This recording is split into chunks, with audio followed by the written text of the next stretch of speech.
Unity of Houston is an inclusive church where we seek to understand and live the teachings of Jesus and other spiritual masters. At Unity, we welcome all people from all spiritual paths and every walk of life.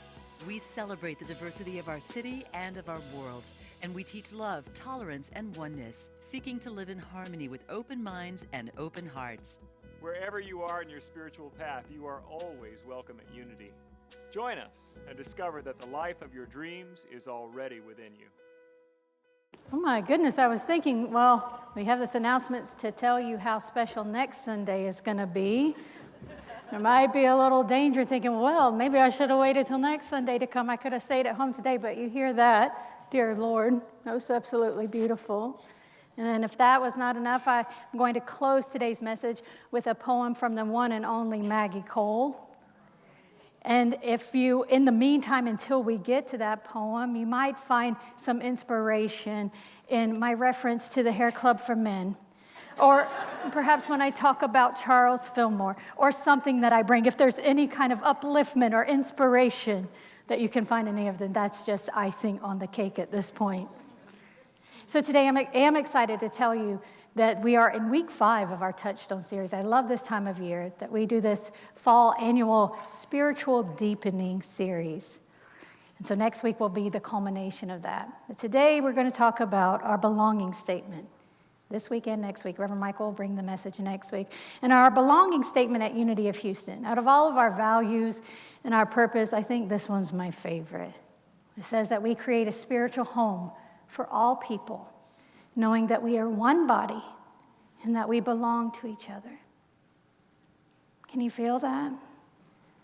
And when we say belong to each other, this speaks of this idea that we acknowledge that we are interconnected.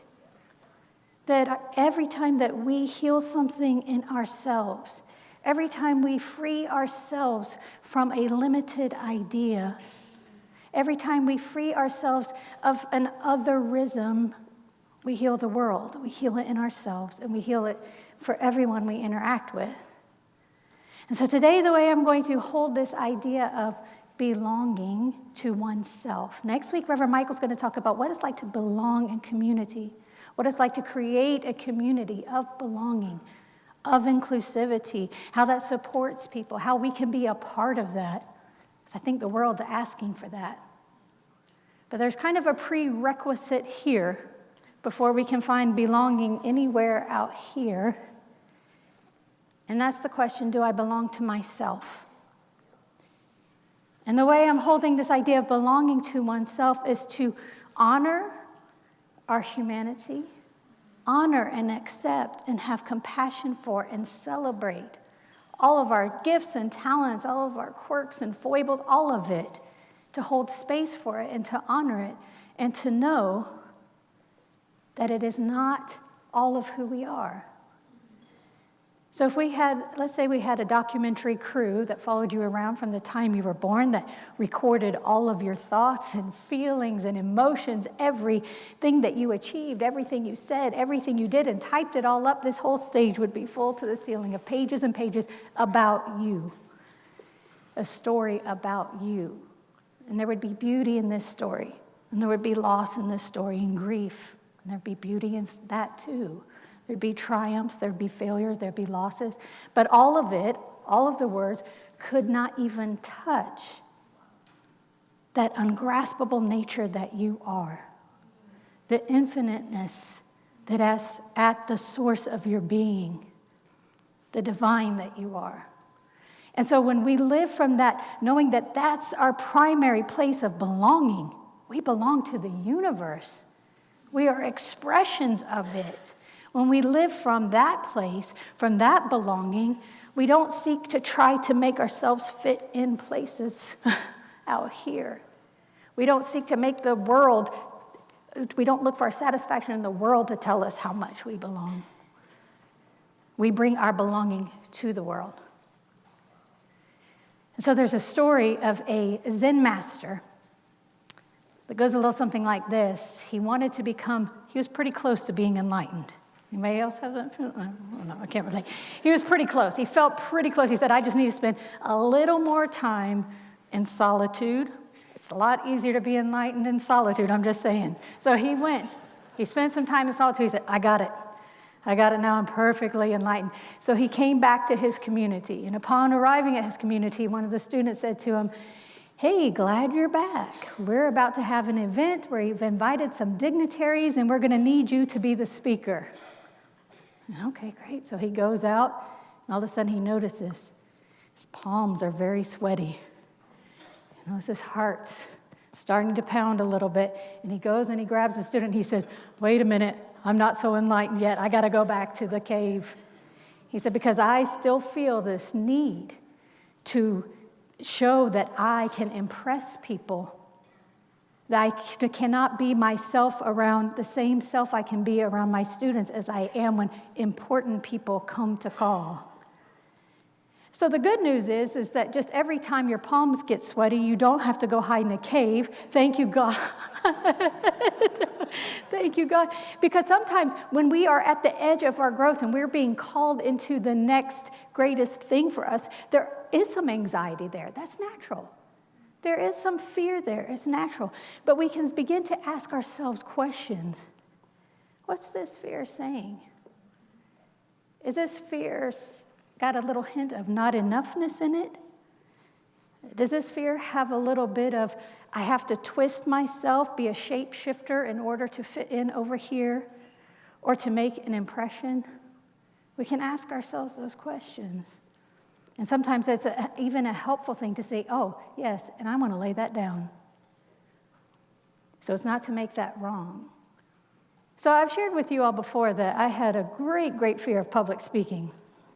And second, I don't even know if it was second place fear. It was right up there. Was the fear of small talk.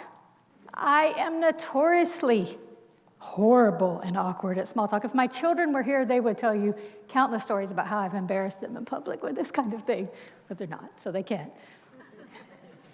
And what I would do, there was times in my life when I was on this kind of way of not really knowing who I was. And this is what we're going to kind of explore today, are these signposts, these kind of clues that can let us know, are we belonging to ourselves, or are we trying to fit in? Or are we trying to please other people? Are we trying to impress other people? And there was a period of my life where I was not in that state of belonging to myself. Every time I did small talk felt to me like a job interview. Every time I try to talk to someone, I've got to try to agree. I don't want to disagree. Who can I be for you? That was my idea of it. And I've released this, and I had a really lovely experience recently where I had a serious rejection. I'll just tell you this. I was at the nail salon. I was completely rejected. But what I got out of that was such a affirmation that I have just let this thing go. So this is what happened. I went to the nail salon, I made an appointment, and this young woman, she was doing my manicure, and she was wanting to chat. And she was asking me lots of questions, and I was answering. And then all of a sudden she said, hey, I noticed you made an appointment for early this morning. And I said, yeah. She said, do you like to get up early? And I said, well, and this is typical me. This is what I mean. I'm still not great at small talk. I said, well, early is relative, isn't it? Because this is not the answer that she was looking for. Well, it depends if you mean a Thursday, So she just paused for a really long time after I gave her that answer. She said, yeah, you look like somebody that would get up early. The disappointment in her voice.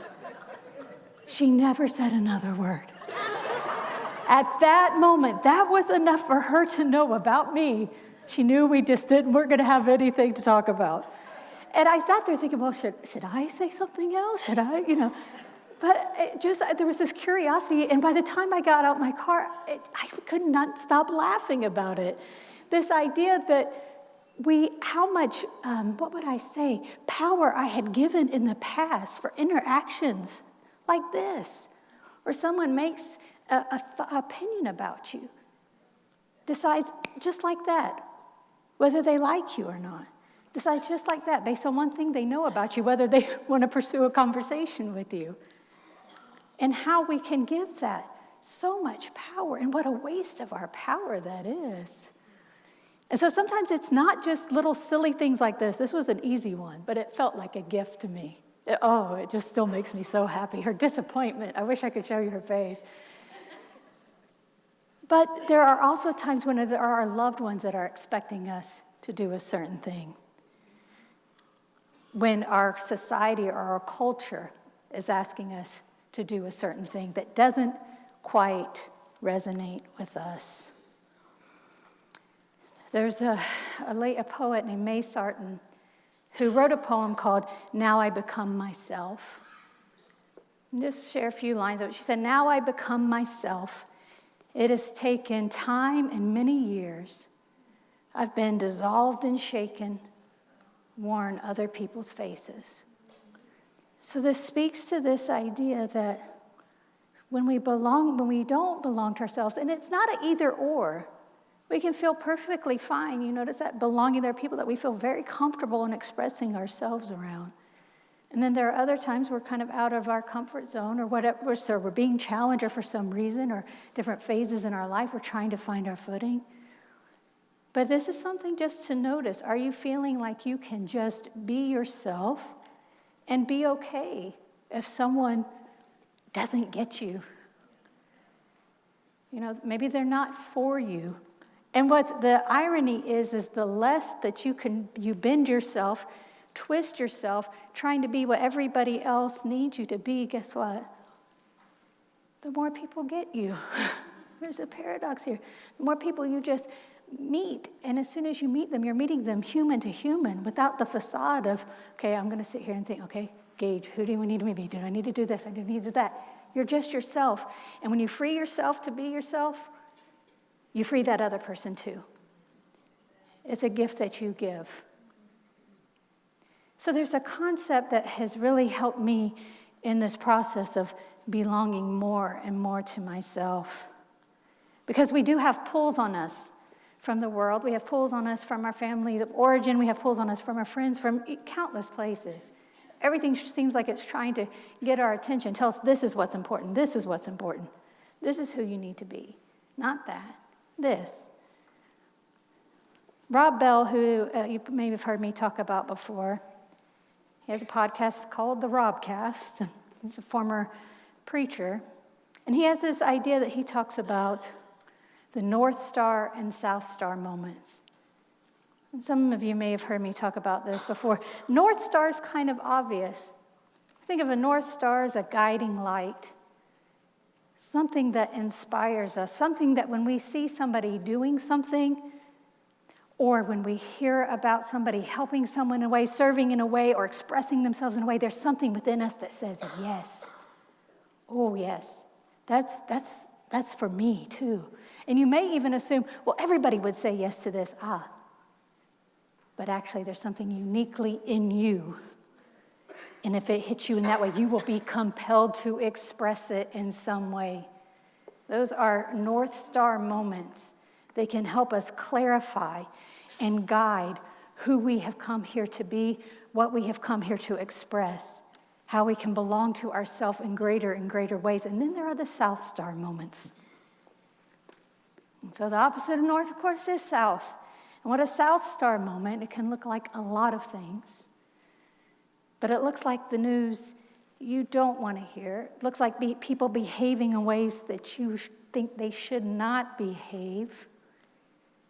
Everything from opinions about this is just that kind of thing that I don't like, to things where you actually feel like this is in violation of some value that I hold dear. Anywhere on that spectrum of a South Star moment, those are your teachers too. South Star moments can tell you, wait a minute, I don't resonate with that at all. Or this really upsets me or scares me. And you can get still with yourself and say, what is it about this South Star moment that scares me? What is it about my life that I want to express that this feels like it doesn't match? And it's not to even make it wrong when it's happening out here. It's just not for me. Not for me. So you can use these North Star, South Star. Pay attention inside of yourself. When you're seeing things, we don't have to consume everything that comes at us and take it to be truth, right? We get to decide what we want to give attention to, what we give energy to. And here's the other thing about a South Star moment. When you have a South Star moment that looks like the lack of peace, that looks like the lack of inclusion, that looks like the lack of love, it is calling you to be that. Because it would not create dissonance within you if you weren't being called to express that very thing. Where exclusion creates dissonance, you be a place of inclusion. Where not peace is happening, you be the place of peace. That's what your soul is calling you to be in those South Star moments. So very helpful, very beautiful.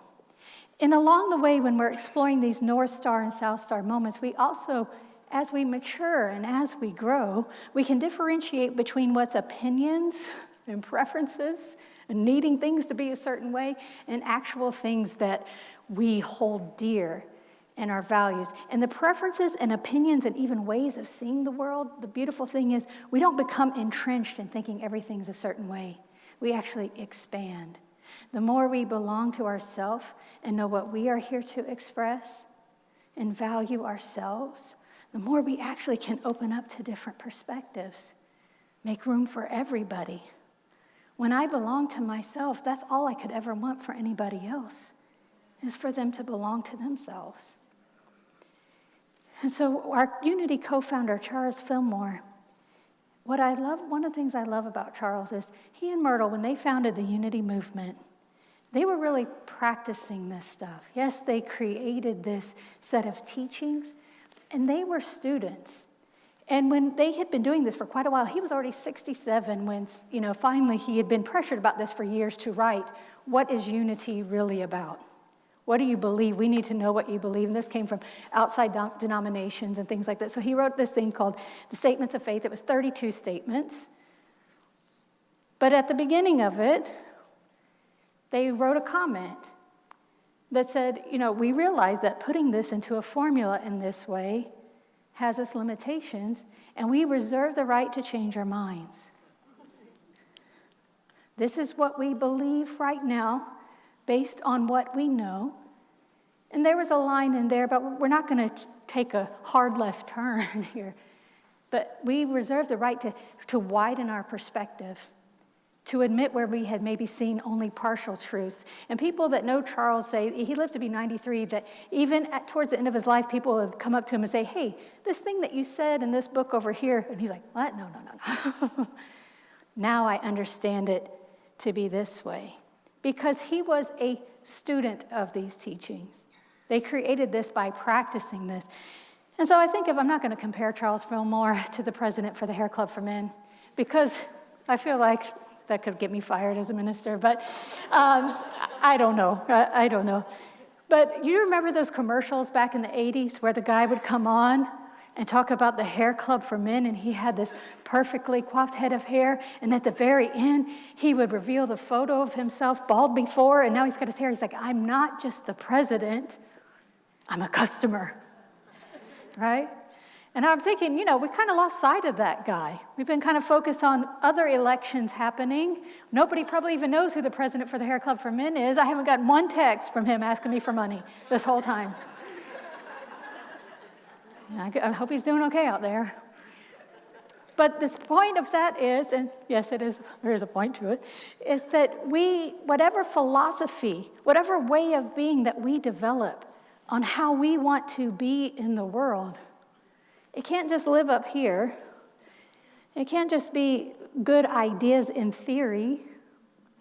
We have to practice it. We have to be customers of our own beliefs. Because if not, where is it? Because we may want to say that we want to see more peace in the world. We say we want to see harmony. We would say we want to see love, acceptance. And if we're not actually acting it out and seeing what it's like to act it out, we can have all sorts of theories about how we do it right, because we're thinking it right, and how everybody else is doing it wrong. So I believe that this is what one pointer for us on this path of belonging to ourselves is in the Gospels. And when Jesus talks about the great commandment, and he says, love the Lord your God with all your soul, all your strength, all your mind. And the second part is this, love your neighbor as yourself. Right? Probably heard that many times. But I believe there's a very important reason why the love your neighbor as yourself comes second. It's because until we know and we have seeked and we have found the divine within us, until we have come to love and accept ourselves as expressions of this, until we have learned to keep coming back to that truth and bringing it to bear in what we do, how can we really love anyone else? How can we meet them with our humanness? Once we and meet them with our humanness, their humanness, reflect that to one another, but holding it all in the space of the divine. Because only the space of oneness, of wholeness, is the healing agency in all of our relationships, be it individuals, be it different groups of people. That's it. And so what I know is that the more I can do this, the more I can return home to the truth of who I am, the more I set myself free, the more I want your freedom too. I want every person in this room, every person in the world to know that they are free. They are here for a reason. They belong to the divine, and that they are free to express themselves in ways that are authentic for them. And when they do that, when we all do that, I truly believe we can transform and heal the world. So at this time, I would like to invite the ministers here on the front row to come up. Before we go into our closing prayer, I'd like to share this poem by Maggie Cole. Many of you have heard Reverend Michael talk about Maggie. Some of you know Maggie. Cora, I know you're here taking classes with her. She is an amazing, amazing soul. I have the great honor and privilege to call her friend. And I would say that she embodies this idea of belonging to herself, of belonging to the divine, at a level that is so profound and so beautiful, it inspires me. And when I told her that today I was doing a talk about belonging, she said, oh, kind of just throwaway remark. I wrote a poem about belonging. I said, oh, did you now? Send it to me. And she did. And I'll get choked up. When I read it, it was a poem and it was a prayer. It was an affirmation of belonging, a confirmation that we are all here by virtue of our divine oneness together. And so what I'd like to do is I'm going to read the poem, and you'll see after each, it's a call and response. Maybe, Maggie, you didn't write it that way, but surprise, it's going to be a call and response today. So I'm going to say a phrase, and after that, and if you want to close your eyes, it's okay, you'll hear the pause. I just invite you after each phrase to say the words, I belong, and say it out loud. And if it feels good for you, you can put your hand over your heart, whatever feels right for you. I just invite you to really take these words in. Thank you, ministers, for being up here. God has brought me here. I belong. Right where I am. All the places I have been. All the places I am.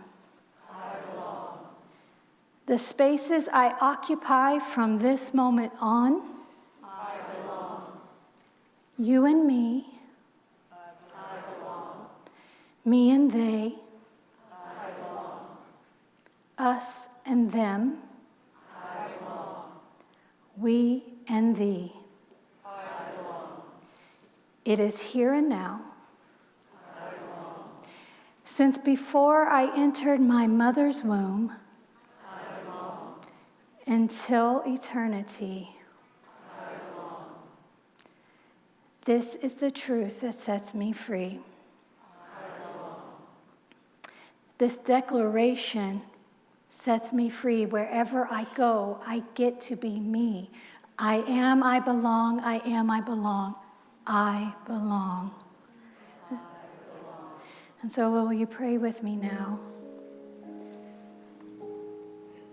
What I know and affirm is here at Unity of Houston, we truly are creating a spiritual home for all people. And that what we do is that by including ourselves in that first, by welcoming all of our humanity, by affirming our own right to belong wherever we go, because we belong to the one. And in belonging to the one, we belong to ourselves and we express love, light, compassion, all of the things that the world is so desperately calling for. And so what I know and affirm as we approach this Election Tuesday here in the United States of America, that every person who calls this place home looks within themselves and asks themselves the question, what is mine to do to create a home for all people? A place where all people feel safe, all people feel loved, all people feel welcome. What is mine to do? And so we bless this election. We see everything happening safely. We bless all the people's lives in this sanctuary this morning, all the people who are watching online, all of our brothers and sisters and creatures all throughout this planet. We bless it. And so it is. Amen. Amen. Thank you all so much for being here today. And you certainly belong at Unity of Houston. We're so grateful for you.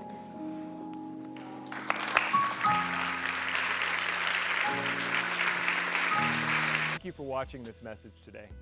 I'd like to invite you to join us in person here on campus at Unity of Houston for Sunday morning or Wednesday evening services. If you can't be with us here on our campus, you can still join us live on Facebook or on our website, unityhouston.org, Sunday mornings at 11 a.m. Central.